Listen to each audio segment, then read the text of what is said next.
والسلام على سيد الأنبياء والمرسلين أما بعد فأعوذ بالله من الشيطان الرجيم بسم الله الرحمن الرحيم يا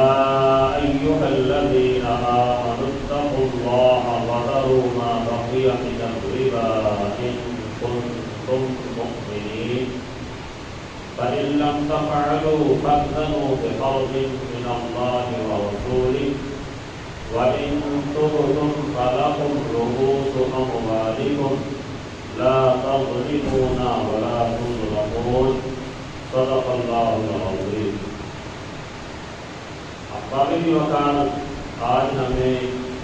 سورہ بقرہ کی آیت نمبر 278 اور آیت نمبر 279 پڑھنے کی سعادت حاصل ہو رہی ہے. ان دونوں آیات میں بھی مالک ارض و سماوات نے سود کے متعلق ارشاد فرمایا اور لوگوں کو یہ تنبیہ فرمائی کہ تم نے اگر کسی کے ساتھ سودی لین دین کا معاہدہ کر رکھا ہے، معاملہ کر رکھا ہے، تو ایسی صورت میں فرمایا کہ تم باز آئے. جو کچھ تم پہلے لے چکے ہو وہ تو چلو لے لیا لاعلمی کی وجہ سے، لیکن فرمایا کہ اب جو باقی ماندہ سود ہے اسے چھوڑ دو، اسے نہ لو. اور پھر آگے مزید تنبیہ فرمائی کہ وہ بندہ جس کے پاس یہ احکام آ گئے، اگر ان احکام کے آ جانے کے باوجود بھی وہ سود والے معاملات سے باز نہیں آتا،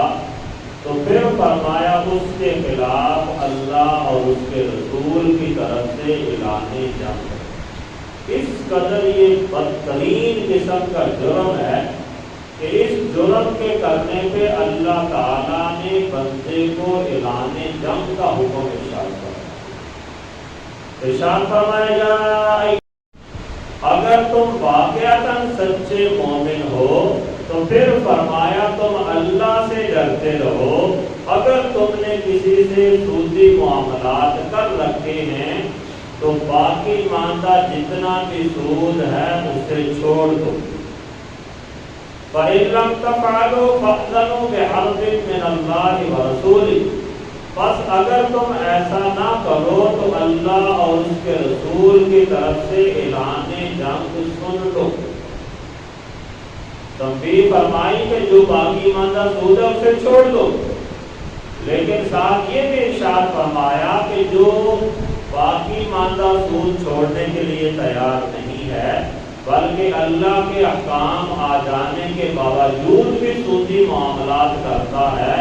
تو اس کے لیے فرمایا کہ اللہ اور اس کے رسول کی طرف سے اعلان جنگ ہے. لیکن جو بندہ چھوڑ دیتا، جیسے ہی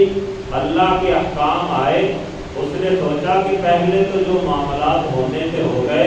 اب میں بالکل سودی معاملات نہیں کروں گا، توبہ کر لیتا ہے، تو ایسے بندے کے لیے اللہ کی طرف سے انعامات بھی ہیں. اور ایسے بندے کو اللہ جل شانہ نے یہ حکم دیا کہ جو اس کا اپنا اصل مال ہے وہ لے لے، اس کے اوپر جو اس نے اضافی ٹیکس لینا ہے، سود لینا ہے، وہ وصول نہ کرے. اس کا یہاں پہ تذکرہ فرمایا وَإِن تُبْتُمْ فَلَكُمْ رُءُوسُ أَمْوَالِكُمْ. اگر تم سودی معاملات سے توبہ کر لیتے ہو تو پھر فرمایا تمہارے لیے جو تمہارا اصل مال ہے وہ لینا جائز ہے. مثال کے طور پہ اگر کسی نے کسی بندے کو 1 لاکھ روپے قرض دیا ہے اور اس کے اوپر 20,000 روپے سود متعین کیا، دیا 1 لاکھ کا، لیکن قسطوں کے ساتھ اس سے واپس لے رہا ہے اور واپس لینے کا 1,20,000 روپے کا معاہدہ کر رکھا ہے، تو گویا کہ یہ اوپر 20,000 روپے سود کے لے رہا ہے. تو اللہ جل شانہ نے تنبیہ فرمائی کہ جو اس طرح کے تم نے معاہدے کیے ہیں انہیں چھوڑ دو اور اللہ کی بارگاہ میں سچے دل سے توبہ کر لو. پھر فرمایا جب تم سچے دل سے توبہ کر لو گے تو جو تمہارا اصل مال ہے، جو رأس المال ہے، یعنی جو تم نے 1,00,000 روپے سود 1,00,000 روپے قرض کے طور پر دیا تھا، وہ اپنا اصل مال اس سے واپس لے لو، اس میں سے پہلے جتنا لے چکے ہو وہ بھی شمار کرو، باقی جتنا رہتا ہے اتنا مال لے لو۔ جب تمہارا اصل مال پورا ہو جائے تو اب فرمایا اس کے اوپر جو اضافی سود ہے اسے تم چھوڑ دو۔ اگر بندہ چھوڑ دے گا تو اسے اللہ کی بارگاہ سے انعامات ملیں گے، اگر نہیں چھوڑے گا تو پھر اللہ اور اس کے رسول کی طرف سے اس کے لیے اعلان جنگ ہو جائے گا۔ اللہ نے مزید تنبیہ فرمائی، لا تظلمون ولا تظلمون، نہ تم ظلم کرو اور نہ تم ظلم کیے جاؤ، یعنی نہ تم کسی کے اوپر زیادتی کرو اور نہ تمہارے اوپر زیادتی کی جائے، نہ تم کسی کا حق مارو اور نہ تمہیں اللہ کا عذاب بھگتنا پڑے۔ تو احباب وقار، یہ جو رب تعالیٰ کی طرف سے اعلان جنگ ہوا، اللہ تعالیٰ نے جب یہ آیات نازل فرمائی تو بہت سے ایسے لوگ جو پہلے سودی معاملات کرتے تھے انہوں نے فوراً سودی معاملات کو چھوڑ دیا۔ حضرت سیدنا ابن عباس رضی اللہ تعالیٰ عنہ کے بارے میں ایک روایت ہے، آپ نے بیان فرمایا کہ جب یہ آیت مقدسہ نازل ہوئی تو ثقیف سود لینے سے بعد آ گئے، یعنی قبیلہ بنو ثقیف والے جو لوگ تھے وہ سودی معاملات کرتے تھے، جب انہیں اللہ کے یہ احکام پہنچے تو وہ فوراً سود لینے سے بعد آ گئے اور انہوں نے کہہ دیا کہ ہم اللہ اور اس کے رسول کے ساتھ جنگ کرنے کی طاقت نہیں ہے۔ دنیا میں کوئی ایسی طاقت ہے ہی نہیں جو اللہ کے ساتھ جنگ کر سکے۔ ہر بندے کے پاس جتنی طاقت ہے، جتنی قوت ہے، وہ ساری اللہ ہی کی طرف سے تو عطا کرتا ہے۔ تو اگر کوئی بندہ اللہ کی طرف سے اعلان جنگ والے چیلنج کو قبول کرے اور نعوذ باللہ من ذالک کہے کہ میں اللہ سے جنگ کروں گا، تو وہ یقیناً اللہ سے جنگ نہیں کر سکتا۔ یہ رب تعالیٰ کی کرم نوازیاں ہیں، اللہ کی اپنے بندوں پر خاص رحمتیں اور شفقتیں ہیں کہ بندہ گناہ کرتا بھی جاتا ہے، اس کے باوجود بھی رب تعالیٰ اسے نوازتا رہتا ہے۔ لیکن جب اللہ تعالیٰ کی پکڑ آ گئی تو پھر اللہ کی پکڑ بڑی سخت ہے۔ اللہ نے اسے قرآن میں بھی بیان فرما دیا، اِنَّ بَطْشَ رَبِّكَ لَشَدِيدٌ، بے شک تمہارے رب کی پکڑ بڑی سخت ہے۔ تو احباب وقار، رب تعالیٰ جب تک مہلت دے دیتا ہے،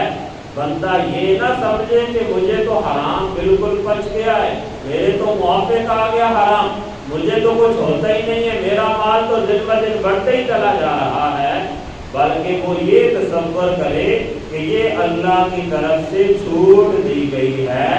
اللہ کی طرف سے رحمت اور شفقت کی گئی ہے۔ تو بندے کو ہمیشہ اللہ کے عذاب سے اور اللہ کی پکڑ سے ڈرتے رہنا چاہیے۔ پھر احباب وقار، سود ایسا بدترین جرم ہے کہ جو بندے کو جنت سے دور کرتا ہے اور جہنم کے قریب کر دیتا ہے۔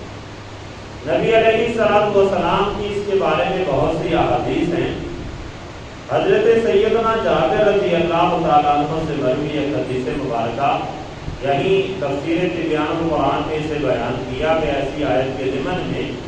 کہ آقا کریم صلی اللہ تعالیٰ علیہ وسلم نے ارشاد فرمایا کہ سود کھانے والے، سود کھلانے والے، سود پر گواہی دینے والے اور سود لکھنے والے، ان تمام پر اللہ کی طرف سے لعنت ہوتی ہے اور یہ تمام جرم اور گناہ کے اندر برابر ہوتی ہے۔ یعنی بندہ ایسا نہیں کہہ سکتا کہ جس نے سود کا کام کیا ہے، سود میں قرض دیا ہے، صرف وہی گناہ گار ہے۔ نہیں، جو بندہ سود پہ قرض لے رہا ہے وہ بھی اتنا ہی گناہ گار ہے جتنا دینے والا گناہ گار ہے۔ اسی طرح جو سودی معاملات کے اندر گواہ بن رہا ہے وہ بھی ان کے برابر کا گناہ گار ہے، اور جو سودی معاملات کی دستاویز لکھتا ہے، ان معاملات کو لکھتا ہے، وہ بھی فرمایا کہ اسی طرح لعنت کا مستحق ہے اور ان کے برابر کا گناہگار ہے۔ تو احباب دی وقار پتہ چلا کہ یہ ایسا بدترین گناہ ہے کہ جس کے اندر صرف ایک ہی بندہ ملوث نہیں رہتا، بلکہ اس ایک کی وجہ سے اور بھی کئی بندے گناہ کے اندر مبتلا ہو جاتے ہیں۔ تو ہمیں چاہیے کہ نہ تو ہم کسی کو سود پر قرض دیں اور نہ ہی سود پر کسی سے قرض لیں۔ معاملات ہو جاتے ہیں، مجبوریاں ہو جاتی ہیں، تو بندے کو چاہیے کہ اس کے بارے میں کوئی اور حل نکال لے، کوئی اور طریقہ نکال لے، سود پر قرض لینے سے اپنے آپ کو حد المقدور بچائے گا۔ پھر اس کے بارے میں